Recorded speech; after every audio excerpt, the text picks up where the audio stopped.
नमस्कार दोस्तों, आप सभी का एनजे वेटमेंट में हार्दिक स्वागत है। तो दोस्तों, आज के वीडियो में हम बात करेंगे मैनकाइंड कंपनी के द्वारा मैन्युफैक्चर सभी वेट मेडिसिन उन सभी प्रोडक्ट्स के बारे में जो कि आपके वेट एनिमल्स के अंदर यूज़ किया जाता है, जैसे काऊ, बुफेलो, हॉर्स के अंदर जो यूज़ किया जाता है उन सभी प्रोडक्ट्स के बारे में, उनके यूजेस के बारे में हम जानेंगे। तो ये इस वीडियो आपको क्या है उस मेडिसिन से रिलेटेड इन्फॉर्मेशन देने के लिए है। उसका जो आप यूजेस करते हैं तो यूजेस के आपने जो वेटनरी जो प्रैक्टिशनर आपके नियर बाय जो भी वेटनरी जो डॉक्टर है उनकी सलाह पर ही क्या आप इनको क्या है यूज़ करें। ठीक है जी। तो सबसे पहले हम बात करते हैं एक्टिक्विक बोलस की। तो एक्टिक्विक बोलस क्या है, जो आपके पशुओं के अंदर क्या है, उनके अंदर क्या है जो भूख ना लगना। ठीक है जी। अगर हम बात करें उसको वेटनरी टर्म में हम क्या बोलते हैं, लॉस ऑफ एपेटाइट या एनोरेक्सिया, जिसके अंदर क्या है, इस बीमारी के अंदर क्या पशु क्या है खाना खाना छोड़ देता है, जिसके अंदर क्या उसके अंदर वीकनेस आ जाती है, कमजोरी आ जाती है। तो उसको ट्रीट करने के लिए एक्टिक्विक बोलस यूज़ में लाया जाता है। दूसरा क्या डिवॉर्मिंग के केस में भी क्या इसको हम यूज़ में लाते हैं। ठीक है जी। नेक्स्ट आता है हमारा बफकाइन पाउडर्स। तो बफकाइन पाउडर्स की अगर हम बात करें तो आपके पशुओं के अंदर क्या है रूमिनल एसिडोसिस की जो प्रॉब्लम हो जाती है पशु के अंदर, मतलब क्या है ज़्यादा लार्ज अमाउंट में जो पशु फूड इंजेस्ट कर लेता है, हाई फर्मेंटेबल या कार्बोहाइड्रेट फूड अगर वो खा लेता है, जिससे कि क्या है उसके अंदर क्या है जो उसके रूमेन पार्ट्स के अंदर क्या है जो एक्सेसिव एक्युमुलेशन हो जाना या प्रोडक्शन हो जाना है एसिड का, तो उस एक्सेसिव जो प्रोडक्शन हुआ एसिड का उसको कम करने के लिए क्या बफकाइन पाउडर को क्या यूज़ में लाया जाता है। दूसरा हम बात करते हैं कैल्शियमस्ट बोलस की। अगर हम बात करें तो कैल्शियमस्ट बोलस की अगर हम बात करें, इसके यूजेस की अगर हम बात करें तो सबसे पहले क्या जो आपके पशुओं के अंदर क्या teeth crack and teeth leakage. Teeth का मतलब अगर हम बात करें जो पशुओं का जो थन है, ठीक है जी, जो थन होते हैं उस थन में क्या है किसी तरह का क्रैक आना है, लीकेज होना, तो उससे क्या प्रिवेंट करने का काम करता है, मिल्क लेट डाउन को बढ़ाता है और दूसरा मिल्क प्रोडक्शन को क्या है इंक्रीज करता है। ठीक है जी। तो टीथ लीकेज क्या होता है, जब आपके पशुओं के अंदर है उनकी बॉडी के अंदर अगर हाई मिल्क फ्लो हो रहा है, हाई मिल्क प्रोडक्शन है, तो उसके केस में क्या है जो भी पशु बैठता है या दबाव में आने के कारण जो पशु के तन में से क्या है जो दूध है वो रिसने लगता है, हम बात करते टपकने लगता है, तो वो क्या टीथ लीकेज उसको ट्रीट करने के लिए क्या ये हेल्पफुल रहता है। दूसरा अगर हम बात करते हैं गोल्ड आरएफ लिक्विड की, अगर हम बात करें कैल्शियम गोल्ड आरएफ लिक्विड, तो कैल्शियम गोल्ड आरएफ लिक्विड की अगर हम बात करें तो इसका यूजेज भी क्या है जो पीक लैक्टेशंस है उसको टाइमली अटेंड करने में हेल्प करता है। दूसरा क्या है जो मिल्क प्रोडक्शंस में क्या है हेल्प करता है, पशुओं के अंदर क्या जो क्रेटिनिन लेयर्स उसकी हेल्थ को मेंटेन रखने का काम करता है। दूसरा क्या है जो जो आपके पशु है उसको प्रिपेयर करता है for next pregnancy bye maintaining uterine health, मतलब जो आपके पशुओं के अंदर क्या जो यूट्राइन हेल्थ है उसके मेंटेन रखने का ये काम करता है कैल्शियम गोल्ड आरएफ। ठीक है जी। उसके बाद आता है कैल्शियम एडवांस जेल। ठीक है जी। तो कैल्शियम एडवांस जेल की अगर हम बात करें तो यूजेज किया जाता है पशु के अंदर मिल्क फीवर्स में। ठीक है जी। प्रिवेंट मिल्क फीवर या मिल्क फीवर रिलैप्स। ठीक है जी। तो उस केसेस में क्या ये यूज में लाया जाता है। दूसरा क्या पशुओं के अंदर क्या जो उस मिल्क के अचीविंग करने में हेल्प करता है, जो पशुओं का दूध है उसको बढ़ाने का काम करता है। ठीक है जी। अब हम बात करते हैं मिल्क फीवर होता है क्या, तो मिल्क फीवर क्या है कि डिजीज है दैट ओकर mainly in cow around calving. It caused by insufficient amount of calcium in blood and particularly affect cow with a very high milk yield. ठीक है जी। तो ये कैल्शियम एडवांस जेल के हमने बारे में बात की। अब हम बात करते हैं सेफ्टाप्रोटेजो। तो सेफ्टाप्रोटेजो की अगर हम बात करें, इंजेक्शंस की अगर हम बात करें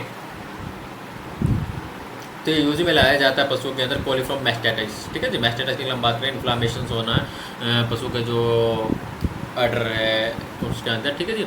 दूसरा क्या आरटीआई इन्फेक्शन की अगर हम बात करें, रिस्पायरेटरी ट्रैक से रिलेटेड कोई प्रॉब्लम हो गई पशु के अंदर, सांस से रिलेटेड कोई प्रॉब्लम हो रही है। ठीक है जी। Skin and soft tissue infections में सेप्टिसीमिया का होता है एक इन्फेक्शन है ऊपर जो bacteria enter the blood stream है, जो कि पशुओं के ब्लड स्ट्रीम के अंदर कोई बैक्टीरिया जब एंटर हो जाता है तो उससे होने वाला जो इन्फेक्शन है उसको सेप्टिकेमिया बोलते हैं। यूरिटाइन इन्फेक्शन जो पशुओं का जो यूट्राइन है उसके अंदर है किसी तरह का इन्फेक्शन हो जाना, तो उस केसेस में क्या जो सेफ्टाप्रोटेजो को क्या यूज में लाया जाता है।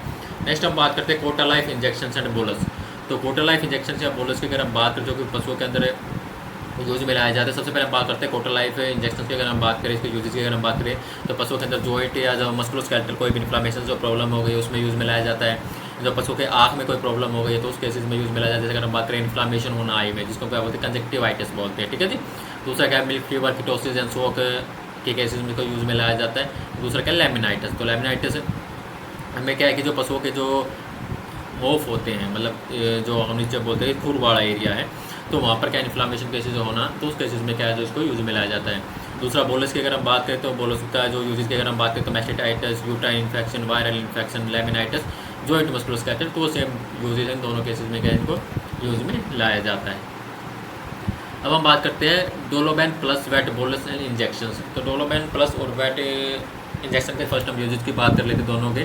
तो सबसे पहले क्या है, pyrexia of unknown reasons, without किसी नॉन रीजन्स के जो पायरेक्सिया फीवर केसेस हो जाना, उसमें क्या यूज़ में लाया जाता है। मैस्टेटाइटिस के जो हमने बात कर ली, पेन या फीवर्स हो गया, कहीं पर लैमनेस के केस में, मस्कुलोस्केलेटल डिसऑर्डर में, foot and mouth disease and lumpy skin disease. तो इन सभी केसेस में क्या डोलोमेन प्लस या इंजेक्शन को क्या यूज़ में लाया जाता है। लंपी स्किन डिजीज क्या है, इट इज़ क्या है वायरल डिजीज है जो कि आपके जो कैटल से जो पशुओं को क्या अफेक्टेड करती है।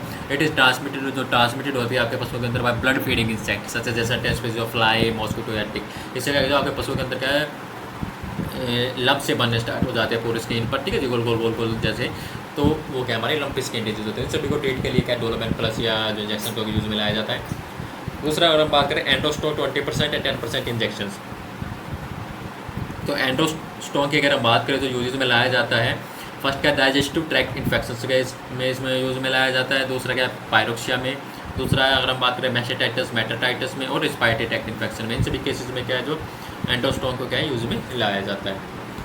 तो मेटाटाइटिस क्या होता है, हमारा जो इन्फ्लामेशन होना यूट्रस में, जो आपके जो पशु जो उनके जो यूट्राइन हैं उनके अंदर क्या किसी तरह का इन्फ्लामेशन होना किसी बैक्टीरियल इन्फेक्शन की वजह से, ठीक है जी। तो उस केसेस में कोई यूज़ में लाया जाता है। मैस्टेटाइटिस क्या है, disease which use through inflammation of memory gland, जो पशु के जो मेमोरी ग्लैंड है, जो अदर टिश्यूज़ हैं उनके अंदर क्या इन्फ्लामेशन होना, तो वहाँ पर क्या इसको यूज़ में लाया जाता है उस प्रॉब्लम में। उसके बाद आता है हमारा हेलोकाइन वेट स्प्रे, ठीक है जी। तो हेलोकाइन वेट स्प्रे की अगर हम बात करें तो आपके पशुओं के अंदर क्या maggot wounds, foot lesions, deep seated wounds, dermatomycosis, तो इन सभी केसेस में क्या जो हेलोकाइन वेट को यूज़ में लाया जाता है। उसके बाद नेक्स्ट हम बात करते हैं हैपावे लिक्विड। तो हैपावे लिक्विड की अगर हम बात करें तो हैपावे लिक्विड क्या जो आपके पशुओं के अंदर क्या जो डाइजेशन है उसको इम्प्रूव करने का काम करता है। अगर हम बात करें तो बेनिफिट की अगर हम बात करें, यूज की अगर हम बात करें, फर्स्ट क्या इम्प्रूव एपेटाइट्स। दूसरा क्या जो लीवर फंक्शन है, जो आपके पशुओं के अंदर जो लीवर है उसको सपोर्ट करने का काम करता है। फिट डाइजेशन को इम्प्रूव करता है, ठीक है जी। वेट गेन में इम्प्रूवमेंट करता है। तो हैपावे लिक्विड के ये सभी क्या यूजेज है। उसके बाद हमारा आता है लेक्सापल सस्पेंशन। तो लेक्सापल सस्पेंशन की अगर हम बात करें तो ये यूज़ में लाया जाता है आपके पशुओं के अंदर क्या है कॉन्स्टिपेशन जो प्रॉब्लम हो जाता है अगर पशु के अंदर, उसका इसमें इसका यूज़ में लाया जाता है। रोमिनल्स प्रॉब्लम में इसका यूज़ में लाया जाता है, ठीक है जी। डाइजेशन को इम्प्रूव करने के लिए इसको यूज़ में लाया जाता है। उसके बाद नेक्स्ट आता है हमारा मल्टी स्टार्स लिक्विड, ठीक है जी, मल्टी स्टार एच लिक्विड। तो मल्टी स्टार एच लिक्विड की अगर हम बात करें तो आपके पशु के अंदर जो अडर डेवलपमेंट्स, ठीक है जी। दूसरा अगर हम बात करें अडर साइज़ को इंक्रीज़ करने का काम करता है, उस अडर टिश्यूज़ को मसल्स को स्ट्रेंथ प्रोवाइड करने का काम करता है। तो प्रॉपरली अगर हम बात करें तो आपके जो पशु के अंदर जो अडर है उसकी प्रॉपरली पूरी हेल्थ को क्या है सपोर्ट करने का काम करता है, ठीक है जी। ओनली जो अगर हम बात करें अडर का मतलब क्या है, ठीक है जी। उसके बाद हम बात करते हैं रेफोलेव प्लस। तो रेफोलेव प्लस की अगर हम बात करें तो यूज किया जाता है आपके पशुओं के अंदर क्या जो लंग वॉर्म्स जो प्रॉब्लम हो जाती है, ठीक है जी। वॉर्म्स से रिलेटेड जो प्रॉब्लम हो जाती है उसके चीज़ में क्या जो रेफोलेव प्लस को क्या यूज में लाया जाता है। उसके बाद नेक्स्ट आता है हमारा रिपैग्ना इंजेक्शन, ठीक है जी। रिपैग्ना इंजेक्शन की अगर हम बात करें तो रिपैग्ना इंजेक्शन की अगर हम बात करें तो आपके पशुओं के अंदर क्या है यूट्राइन रिलेटेड जो प्रॉब्लम है उसके चीज़ में क्या इसको यूज़ में लाया जाता है। क्या है मतलब क्या है help in regression of corpus luteum and bring animal timely heat. अगर कोई पशु क्या है हीट अभी नहीं आ रहा है तो उसको हीट में लाने के लिए क्या इसको यूज़ में लाया जाता है, ठीक है जी। दूसरा क्या है जो increase uterine contraction to remove unwanted foetal debris, ठीक है जी। उसके चीज़ में क्या है जो रिपैग्ना इंजेक्शन को यूज़ में लाया जाता है। उसके बाद आता है हमारा ओवलेंटा इंजेक्शन। तो ओवलेंटा की अगर हम बात करें तो आपके पशुओं के अंदर क्या है जो फॉलिकल सिस्ट से रिलेटेड कोई प्रॉब्लम हो गई है या एनोस्टेसिस जो प्रॉब्लम हो गई है उसके केसेस में इसको यूज़ में लाया जाता है। फॉलिकल सिस्ट क्या होता है, एक थिन वाल फिल स्ट्रक्चर होता है जो large than a normal follicle, जो आपके यूट्राइन के अंदर जो फॉलिकल सिस्ट उसका इंक्रीज हो रहा है तो उस केसेस में क्या ओवलेंटा को यूज़ में लाया जाता है। दूसरा अगर हम बात करें एनोस्ट्रेस, एनोस्ट्रेस क्या है पीरियड ऑफ रिप्रोडक्टिव इनसफिशिएंसी कैक्टेड by reduction in the hypothalamic secretions, ठीक है जी। Anoestrus is a failure of a cow cycle and display oestrus, मतलब हीट में लाने के लिए क्या आपका जो पशु को उसमें भी क्या है जो ओवलेंटा और रिपैग्ना इन दोनों को क्या साथ में यूज़ में लाया जाता है। उसके बाद नेक्स्ट आता है हमारा सेंटावोम सॉल्यूशन। सेंटावोम सॉल्यूशन की अगर हम बात करें तो आपके पशु के अंदर क्या जो round worms, liver fluke, arthropod infestation उन सभी केसेस में क्या इसको यूज़ में लाया जाता है, ठीक है जी। और ये क्या जो प्रेग्नेंट एनिमल्स हैं उनके लिए भी क्या सेफ है अगर कोई वॉर्म से इन्फेक्टेड कोई प्रॉब्लम हो गई है। उसके बाद नेक्स्ट आता है हमारा टोटाविट स्टोंग मिक्सचर्स। तो टोटाविट स्टोंग मिक्सचर्स की अगर हम बात करें, इसका यूजेस की अगर हम बात करें, दूसरा क्या जो आपके पशुओं के अंदर क्या है जो फर्टिलिटी रेट है उसको क्या इंप्रूव करने का काम करता है, मिल्क प्रोडक्शन को इंप्रूव करता है, बॉडी वेट को बढ़ाने का काम करता है, उनके डाइजेशन को इंप्रूव करने का काम करता है। मतलब ओवरऑल क्या है जो काल्स होते हैं, जो यंग काल्स होते हैं, उनकी ग्रोथ में भी क्या ये हेल्पफुल रहता है। उसके बाद आता है हमारा सेराकाइंड प्लस बोलो। तो सेराकाइंड प्लस बोलो की अगर हम बात करें तो आपका पशु के अंदर जो भी स्वेलिंग्स एंड इन्फ्लेमेटरी जो प्रॉब्लम होती है उसके केसेस में क्या इसको यूज़ में लाया जाता है। तो किस प्रॉब्लम में इसको यूज़ में लाया जाता है, जैसे योग गाल होगा। योग गाल क्या होता है, एक टर्म है used to denote the acute inflammatory condition of skin and subcutis on the neck of the cattle and buffalo. मतलब का जो भी कैटल जो भी बुफेलो उसकी गर्दन पे किसी तरह का क्या एक कोल्स की फॉर्मेशन बनना, जो कि इन्फ्लेमेटरी पोजीशन होती है उनको सूजन आना, तो उस केसेस में क्या इसको यूज़ में लाया जाता है। दूसरा क्या एब्सेसिस। एब्सेसिस की अगर हम बात करें, swollen area with the body tissues containing N accumulation of plus, मतलब किसी भी पार्ट में क्या है जो आपके पशु के अंदर क्या है उसके अंदर फ्लूइड फिलअप हो जाना, उसका इन्फ्लामेशन हो जाना, तो उस केसेस में क्या है जो सेराकाइंड प्लस को क्या हम यूज़ में लाते हैं। उसके नेक्स्ट हमारा आता है टोनाकाइंड हर्बल्स। तो टोनाकाइंड हर्बल्स की अगर हम बात करते हैं आपके पशु के अंदर क्या जो रूमिनल्स हेल्थ है उसको क्या है रिस्टोर करने का काम करता है। दूसरा क्या है जो एनोरेक्सिया उसको ट्रीटमेंट करने का काम करता है, ठीक है। दूसरा कॉन्स्टिपेशन होगा, डायस्पेसिया मतलब डाइजेस्टिव रिलेटेड जो प्रॉब्लम होगी उसको क्या ये ट्रीट करने में क्या हेल्प करता है। उसके बाद हम बात करते हैं वर्मेक्ट वैट। तो वर्मेक्ट वैट की अगर हम बात करें तो आपके पशु के अंदर जो भी टिक फ्लीज वगैरह हो गए, जो भी पैरासाइट हो गए या एक्टो पैरासाइट हो गया एंडो पैरासाइट, दोनों का ये ट्रीट करने के लिए क्या है यूज में लाया जाता है ये इंजेक्शन की अगर हम बात करते हैं। एक्टो पैरासाइट के अंदर जैसे हमारे टिक हो गए, सकिंग लाइस हो गए, कैटल ग्रैप्स हो गए, एंडो पैरासाइट के अंदर राउंड वॉम्स, प्लंग वॉम्स हो गए, ठीक है। इन सभी में क्या इसको ट्रीट करने में क्या यूज़ में लाया जाता है। दूसरा अगर हम बात करें जोकिल्स आर्टियो, तो जोकिल्स आर्टियो की अगर हम बात करें तो जोकिल आर्टियो का यूज़ क्या है जो बेबोसिस, ट्रिप्नोमेसिस, ठीक है जी, इन सभी केसेस में क्या है इसको यूज़ में लाया जाता है। जैसे बेबोसिस की अगर हम बात करें, टिक बोर्न इन्फेक्शन है जो कि क्या है बेबेजिया प्रोटोजोल पैरासाइट की वजह से क्या ये होता है। तो इन सभी केसेस में क्या है जो हमारा इसमें क्या यूज़ में लाया जाता है। तो आज की वीडियो में हमारा ये तक था, ठीक है जी। तो आज हमने जाना कि वेट जो भी मैनकाइंड कंपनी के जो सभी वेट प्रोडक्ट सभी के बारे में आज हमने क्या है बात